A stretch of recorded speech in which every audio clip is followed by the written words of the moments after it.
Então, meu nome é Ellen e a minha luta é reconstruir diariamente. Então, essa é a minha maior luta, me reconstruir. Essa Ellen, ela tinha sonhos quando criança. Diferente de muitas pessoas, por conta do lar que eu não tinha sonho de construir uma família, mas eu tinha sonhos de vencer algo, chegar a algum lugar. Então, esse era o meu maior sonho. Ser referência em alguma coisa, não sabia qual, mas não tinha o sonho de construir uma família, e sim, eu me apeguei na questão profissional e ser referência em algo. Até uma certa idade eu acreditava que eu precisava me provar que eu deveria ser melhor em diversas coisas, eu deveria ser forte, né? Eu deveria não demonstrar sentimentos também, que eu fui ensinada assim desde criança pela minha mãe. Eu acho que por tudo que ela já passou, eu fui ensinada a isso, e pela sociedade também. Eu via que eu tinha que me provar a ser alguém, que eu era diferente dos demais, né? Minha mãe é uma mulher branca e meu pai é um homem negro. Eu me via em minha mãe e eu falava, bom, já que ela já sofreu tanto nessa vida, eu acho que eu preciso ser forte, né? Me reconstruir o dobro dela, para que ela não tenha decepções e eu seja como se fosse um troféu dela, né, em ser, ó, a minha filha é a melhor que eu tenho, é a melhor do mundo. Então eu me reconstruí nisso, né, em ser a melhor, para provar para minha mãe que para ela não se arrepender em ter vivido e me ter como filha. Me reconstruí à base disso, né? Então a prova que eu queria passar era isso para minha mãe, eu ser reconstruída para ela e ser uma referência no mundo para ela, né? Ser um troféu para minha mãe, a minha filha é a melhor filha do mundo. Então eu fui me reconstruindo através disso. Só que a partir de um tempo eu vi que isso não era de mim, eu não deveria ser assim. Porque depois de muita coisa que passou, muita coisa que eu vivi, eu vi que não era assim que a música tocava, como diz o ditado. Eu vi que eu precisava me reconstruir para mim e não para ela. Para ela seria uma consequência. Na escola, por amigos, né, que eu achava que eram amigos, na verdade. Já sofri racismo, né, em diversos cenários da vida, no hospital, por uma médica, na escola, como eu já falei, na rua, né. Então, em diversos setores aí eu já vivenciei o racismo. Quando criança, eu lembro que eu fui no hospital com a minha mãe, porque eu estava doente, e fui passar com uma pediatra. Até os meus 18 anos, eu não entendia exatamente o que era o racismo e o preconceito. Eu acho, por como eu vivi num lar com muitas pessoas brancas, eu tinha amizade com muitas pessoas brancas, então eu não observava muito essa questão do racismo, né, do preconceito. Quando criança, eu lembro disso. Hoje eu falo que isso foi um racismo, porque não fazia sentido, né? Aí a médica me deixar distante dela e a minha mãe estar do lado dela. E minha mãe falar para ela assim, a minha filha não pode se sentar aqui. Ela fala, não, ela tem que ficar lá. E ela não me tocou, ela não foi me examinar, ela não fez nada. Ela só examinou de longe, enquanto a minha mãe podia sentar do lado dela. Então eu entendo que isso, na época, para mim não fazia sentido, mas hoje eu sei que é um racismo. Por que a minha mãe, que é branca, podia estar do lado dela e eu, como negra, não? Então eu entendi que isso era um racismo hoje, né? Hoje eu entendo que isso era. E na adolescência também, entre amigos, falar do meu cabelo, falar da minha pele, às vezes alguma situação ou outra, zoar com a minha cara, falando assim, ela é negra, por isso que ela fez isso. Algumas piadinhas. Na época eu ria. Engraçado que eu falo assim engraçado, mas na época eu ria. Eu achava que isso era engraçado, que eles estavam apenas fazendo uma brincadeira. Mas hoje não. Eu entendo que isso era um preconceito. Não deveria ser assim. Passei tantos anos rindo de uma coisa que é a minha história, né? É minha pele, é minha identidade. Eu passei anos sem entender. Tá uma brincadeira que não é brincadeira, né? E deixar por isso.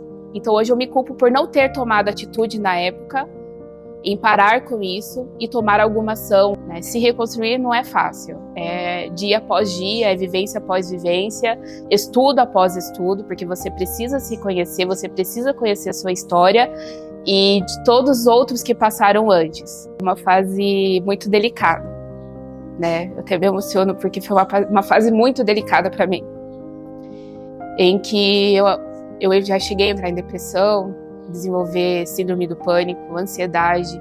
Foi uma fase que eu não tinha minha identidade do que eu tenho hoje. Hoje eu me reconheço uma mulher negra, né, tenho potencial. Antigamente eu não me reconhecia assim. Eu alisava meu cabelo porque a sociedade me falava que era a maneira mais fácil de cuidar do meu cabelo. Então, era uma fase que eu vivia de cabelo preso, não me cuidava. Então, minha autoestima não existia. Eu achava que eu era a criança ou adolescente mais feia do mundo, né? E que muitas pessoas não me queriam por perto. Eu me perdi, eu não sabia quem era Ellen, eu não sabia o que era uma pessoa negra, o que era se reconhecer. Eu não sabia de nada. Eu só existia. E ao mesmo tempo, enquanto eu existia, eu morria por dentro, porque eu olhava no espelho e falava, cara, você é feia, você é ridícula. Qual que é o seu potencial? O que você tem? Né? Então, uma fase que eu morri. Eu estava com aquele cabelo liso. As pessoas que eu tinha por volta falavam que era o jeito mais fácil de cuidar, né? O meu dente, eu tenho a janelinha, que eu não vou lembrar o nome, mas tem um nome para isso, que faz parte da ancestralidade de uma pessoa negra. A janelinha sempre foi um incômodo para mim, as pessoas me zoavam por isso, e eu não reconhecia que isso fazia parte de ancestralidade. Então, eu olhava para o meu sorriso, olhava para o meu cabelo, que estava uma parte cacheada, uma parte lisa. Então, eu falava, gente, o que é isso? Quem que é você? Você é um monstro? Você é... Sabe, eu não me reconhecia. Então, eu entendi que eu morri e desenvolvi aí um certo tempo depressão sobre isso, ansiedade e tudo mais. Não me enquadrava nisso. Sempre tem, né? Pelo menos na minha época tinha isso. As meninas mais bonitas da escola, ou as meninas mais bonitas da cidade. Eu já entendia que aquele mundo não era pra mim. Que eu nunca podia ser que eu fazia parte do ranking da menina mais feia. Você tem lembrança de uma palavra ou alguma expressão que alguém já usou com você que doeu ou que dói ainda até hoje? Sim. Até nessa situação que eu tive na escola do racismo, né, que eu não me reconhecia, era me chamar de escravinha. Então é isso que me dói. Até hoje. Você tinha quantos anos? Eu tinha em torno de 14, 15 anos. 14, 15. E na hora eu ri, mas depois eu falei, cara, me chamaram de escravinha. Bateu uma certa consciência, sabe? Mas depois aquilo morreu. E levei como se fosse numa brincadeira. Não morreu, né? E não morreu. Não morreu. Eu sempre me provei nos estudos, até pelo lar que eu tinha. Então, no meu lar não tinha uma estrutura legal. Falei assim, olha, eu quero ter uma família como a minha. Falei, bom, eu preciso me apegar aos estudos para ser alguém nesse mundo, a ser alguém futuramente, né? Para eu não depender de um relacionamento como minha mãe tem, para me manter nesse mundo. Então eu falei, bom, eu preciso me apegar aos estudos. Então desde pequena eu sempre fui muito apegada. Tirar nota 7, 8 era o cúmulo para mim. Eu me penalizava por ter essa nota. Então eu sempre me provava, na próxima eu vou ser melhor. Quando criança, queria ser branca. Eu me negava, porque eu sou negra, minha mãe é branca. Até eu falava que como eu vivia no círculo de pessoas brancas, então eu via que eu era diferente, então eu queria ser igual elas. Quando eu tive a oportunidade de ir para a África, aí tudo abriu. Aí eu deslanchei e fui. Aproveitei essa oportunidade do intercâmbio, né, ir para a África, em que na minha cabeça até o momento era estudar, né, que era o curso de inglês, passear, e é isso.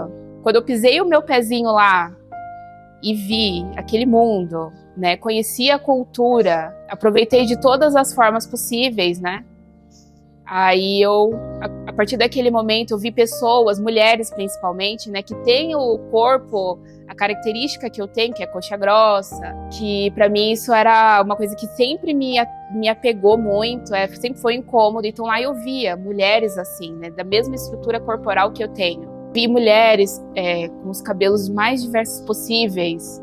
Eu falei, gente, eu sou uma mulher negra, eu sou isso, por que eu não me reconheço?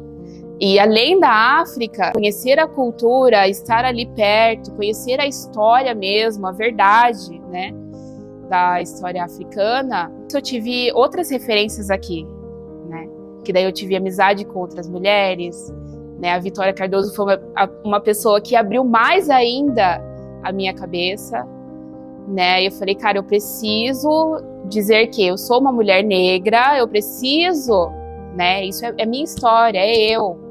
Né, o porquê que eu quero fazer parte desse mundo que me fala que eu tenho que ser assim, entendeu? Eu preciso ser quem eu sou, né, e não ser o que as pessoas me falam.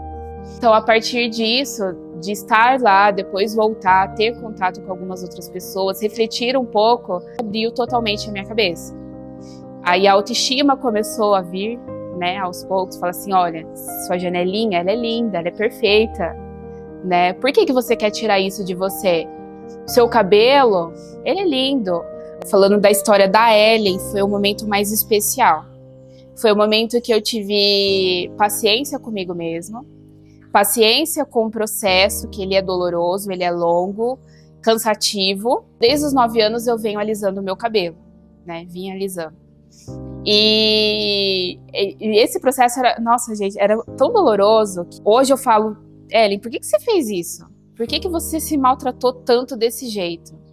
Porque a progressiva, ela acaba com a gente. É um processo, querendo ou não, doloroso, complicado. Então, foi anos assim, eu perdi cabelo, eu alisava e eu deixava ele só preso. E as pontas, as laterais, eu tinha até aqui, e o meio do meu cabelo, ele quebrou bem rento, assim, bem no meio, assim, do pescoço. E na época eu não tinha amizade com pessoas que me incentivassem, né, a me aceitar. Então, sempre foi assim, sempre ter aquele visual. Por 3 tentativas de transição. A primeira, eu não tomei nenhuma ação, só deixei crescendo, então ele cresceu até aqui mais ou menos. Aí as pessoas começaram a rir, começaram a falar mal. Aí eu falei, não vou continuar assim. Progressiva de novo. Aí comecei progressiva de novo. Aí veio a segunda tentativa. Cresceu um pouquinho mais, mas já me incomodava, progressiva de novo. Terceira tentativa, eu fui mais radical. Porque eu já tinha pessoas, né, por perto, tinha feito a transição, né? Que foi amigas minhas, né? De alguns relacionamentos que eu tive, o Projeto Guri. Olhei no espelho, olhei pra mim, sabe quando você já tá cansada? Aí eu falei, não, eu vou fazer a mesma coisa, chega. Vou ser radical. Chamei a minha mãe, pega uma tesoura. E a minha mãe, ela é mais louca que eu em algumas coisas, né? Pega a tesoura. Ela, mas o que você vai fazer? Eu vou cortar meu cabelo e vou colocar trança. É só assim que eu sei que eu vou conseguir passar pela transição. Aí eu fui, peguei a tesoura, cortei. Aí na mesma semana já marquei com uma moça para fazer as tranças, fiz as tranças. Durei pouco tempo com elas. Que eu fui ensinada assim, né? Não demonstrar sentimentos. Então eu chorava sozinha no canto e batia aquele sentimento de pessoa mais feia, né? De não estar legal, de estar morta. Então, o processo da transição, eu falo que é um processo muito doloroso, né? Então eu não me reconhecia. Conforme o cabelo foi crescendo um pouquinho, aí eu encontrei pessoas maravilhosas, porque assim, sempre vem uma pessoa legal, uma pessoa que tá ali para te apoiar. Então eu conheci a Silvana, que é a pessoa que cuida do meu cabelo hoje. E a Silvana, eu lembro até hoje da frase que ela me falou, né? Ellen, a gente tá podando hoje, né? Que foi esse processo lindo que eu tive com ela. Foi a pessoa que mais me reergueu e falou assim, olha, você precisa viver novamente. Então ela falou, Ellen, eu estou podando hoje para que amanhã você floresça. E hoje eu floresci, né? Hoje eu floresci, hoje eu me assumo, hoje eu tenho o meu cabelo, hoje ele é maravilhoso. Então eu passei por todo esse processo Em um certo ponto eu não tive apoios, mas depois eu tive pessoas, né, que me motivaram, que me auxiliaram a cuidar da melhor forma, com amor. Então eu tive pessoas que me auxiliaram nesse processo depois. E depois disso foi. Aí é como se assim nasce a criança andar, sabe? Você precisa pegar na mão e depois você vai soltando. E foi esse o processo, né? Pegaram na minha mão, me acolheram e depois me soltaram, porque eu já estava pronta. E o turbante, ele veio na época após a África, quando eu fui para a África, né? Porque eu via muitas pessoas, poucas, na verdade não eram muitas pessoas, mas na internet que eu via pessoas usando, mulheres principalmente, né? Quando eu fui para a África, eu fui numa feira, né? Feira assim artesanal na cidade, e tinha uma mulher negra que ela vendia turbantes e fazia também. Ela pegou um turbante, eu achei ele lindo, maravilhoso, que ele é todo colorido. Ela mesma colocou em mim, me ensinou. Aí eu falei, caramba, não é que fica legal? Não é que fica lindo? Sou eu, é minha identidade, é cor, né, é ser viva. Depois daquele dia, eu comprei esse mesmo turbante que ela me ensinou a colocar. E depois eu fui para outras lojas comprar mais turbantes. Né? Até hoje eu tenho uma gaveta cheia de turbantes. Porque eu falo, isso aqui é minha ancestralidade, é minha identidade e eu preciso usar ele, porque isso faz parte de mim. A Ellen de hoje, eu acho um pouco difícil de me definir hoje. Eu olho para mim e falo que apresento ser uma pessoa forte, né? E ainda eu uso a palavra de reconstruir. Eu me reconstruo após dia. Porque essa batalha comigo mesma ainda não acabou, né? Tem muitas coisas ainda, tem muitas definições que ainda é uma luta diária. Hoje eu reconheço que eu sou uma mulher empoderada. A minha autoestima hoje, me reconheço como uma mulher negra, linda, maravilhosa. Não são palavras que vão me deixar de ser disso. Sempre vai ser assim. Eu consigo me definir a isso. Não deixo com que outras pessoas me definam. Essa Ellen, quando era criança, ela não estava preparada para tudo que viria na frente, né? O que eu falaria para essa Ellen é que ela é linda, a sua janelinha é linda, o seu sorriso é lindo e o seu cabelo é maravilhoso. Você tem um grande potencial e você precisa aprender a se permitir e se aceitar. É isso que eu falo para essa Ellenzinha aqui.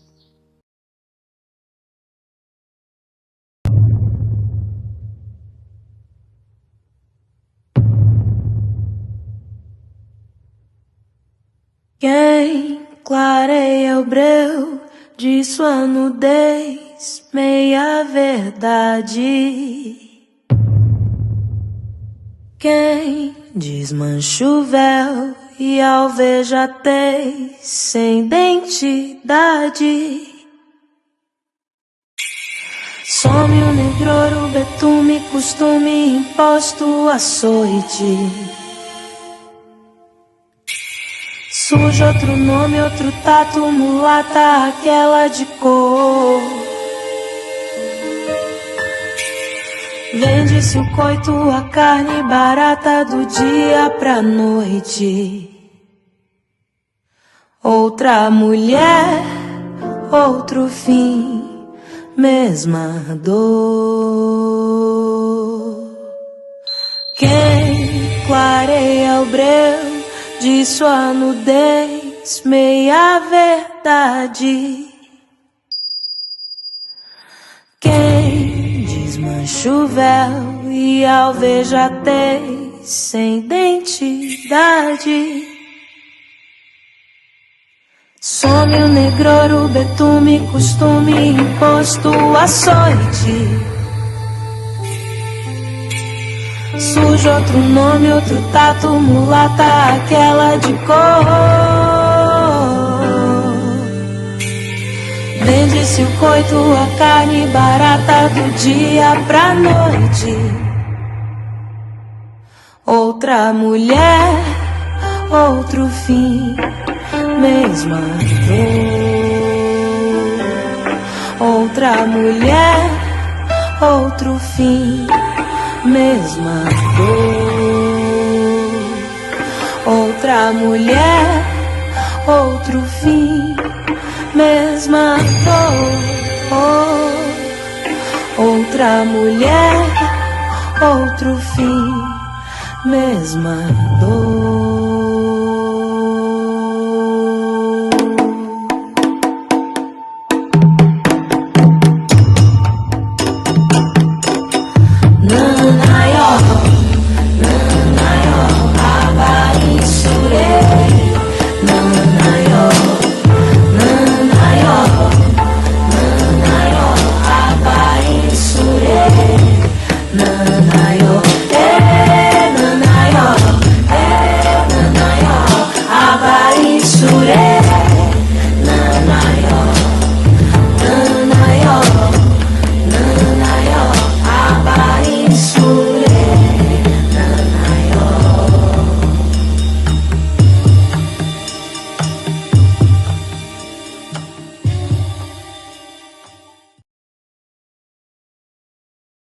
O racismo ele é um problema que está enraizado, né? Ele é um problema histórico, estrutural também, e ele afeta diversas áreas, né?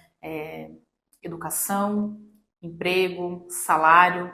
Então, ele é um problema que também a gente tem dificuldade, muitas vezes, de identificar que estamos cometendo atos de racismo, que estamos sofrendo atos de racismo e como lidar com essa situação, né? Em relação ao mercado de trabalho, nós temos a Constituição, né, em 2 artigos, ela é muito clara que não deve existir extinção, primeiro entre homem e mulher, e depois diferença salarial entre raça, cor, etnia, nem nada desse tipo. E as leis trabalhistas também prevê, né, a equiparação salarial, se você tiver ali o mesmo cargo, a mesma função que aquela pessoa, né? Mas na prática, também sabemos que isso não acontece. A mulher, por si só, ela já tem uma posição inferior que o homem ali nas relações de trabalho, né? E a mulher preta, ela fica em último nessa fila. Então, nós temos os homens brancos, os homens negros, as mulheres brancas e as mulheres pretas. E a única variável aqui é os homens pretos e as mulheres brancas. Às vezes eles trocam de lugar, mas o homem branco segue primeiro e a mulher preta segue em último nessa linha, né? Isso não muda. É difícil que a gente conseguir, através das leis, também conseguir essa equiparação. Então, isso vai bater novamente na tecla das políticas públicas, uma questão social, uma questão de nós, como sociedade, tentarmos combater isso. Que até mesmo as oportunidades de trabalho oferecidas para a mulher preta, ela é diferente, né? São cargos inferiores, são cargos que a gente está acostumado ao empregado doméstico, ou então dentro de empresas, aqueles cargos inferiores, exatamente já com esse olhar estrutural de tratar o negro, o preto como inferior, né? Então isso precisa de políticas até dentro das empresas para que isso seja quebrado, tá? Então nós precisamos falar, deixar muito claro que o branco, ele é o personagem principal nessa história para combater o racismo, né? Afinal, é ele que carrega essa herança racial e é ele que comete, né, os atos de racismo, ainda que intrinsecamente ali, ainda que não perceba por essa questão estrutural. Nós precisamos reeducar, né, nos reeducar. Nós precisamos educar as nossas crianças, né, para que elas sejam não sejam racistas, mas que elas sejam antirracistas, né? O que nós temos feito por essa luta? Então é preciso que nós lutemos juntos para combater esse sistema, né? Porque o negro em si sozinho e com as leis ele não consegue combater o racismo. Então se você está passando por alguma coisa que denote, né, que te traga à memória atos racistas, ainda que sejam pequenas coisas, questões estruturais mesmo, às vezes a pessoa não está sendo diretamente te ofendendo, mas ela está cometendo algumas atitudes que remetem a isso, que nós sabemos que é uma questão estrutural, que é uma questão que está cometendo ali o racismo de forma subjetiva, né? Então é preciso sim que você denuncie, é preciso que você exponha isso à pessoa, né, ao ambiente de trabalho, se for o caso.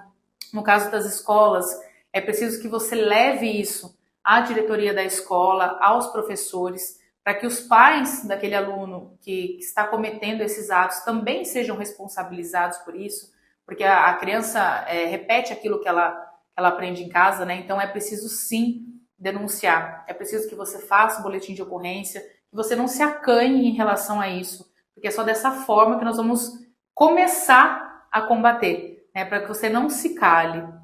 Quando isso acontece dentro de empresas, existe a possibilidade também de ações trabalhistas, né, que envolvam indenizações, que envolvam outras questões dentro do âmbito do trabalho também. Então é preciso que nós juntos, né, inclusive os brancos, hajam em combate do racismo, né? É preciso que haja um acolhimento quando nós vemos algum ato de racismo. É preciso que haja o nosso policiamento em relação às nossas falas, às nossas atitudes no nosso dia a dia, para que a gente não ofenda a integridade de outra pessoa. Então, a educação é a base para que a gente consiga, a educação, as políticas públicas, para que a gente consiga combater esse ato de racismo. Então, a mulher negra está sempre no final dessa fila, né? Por isso que é importante que a questão das cotas também, não só em universidades, em escolas, mas em empresas também. É importante que as empresas públicas, privadas, adotem o sistema de cotas, porque não existe meritocracia, né? A pessoa, como a gente falou, o negro ele já está no fim da fila. Então ele não consegue atingir o mesmo patamar que o branco. Por mais que ele mereça, por mais que ele tente, por mais que ele vá atrás, que ele corra atrás daquilo, ele não consegue atingir o mesmo patamar que o branco por uma questão estrutural. O branco já está na frente dele, né? Então a cota não é tirar o lugar de outra pessoa, não é tirar o lugar de um branco. É uma questão de direito do negro, porque esse lugar já foi tirado dele, né? Ele não consegue mais recuperar esse lugar que foi tirado dele lá atrás por essa questão estrutural. Então é necessário que as políticas de cotas existam e que nós lutemos por elas, para que elas permaneçam.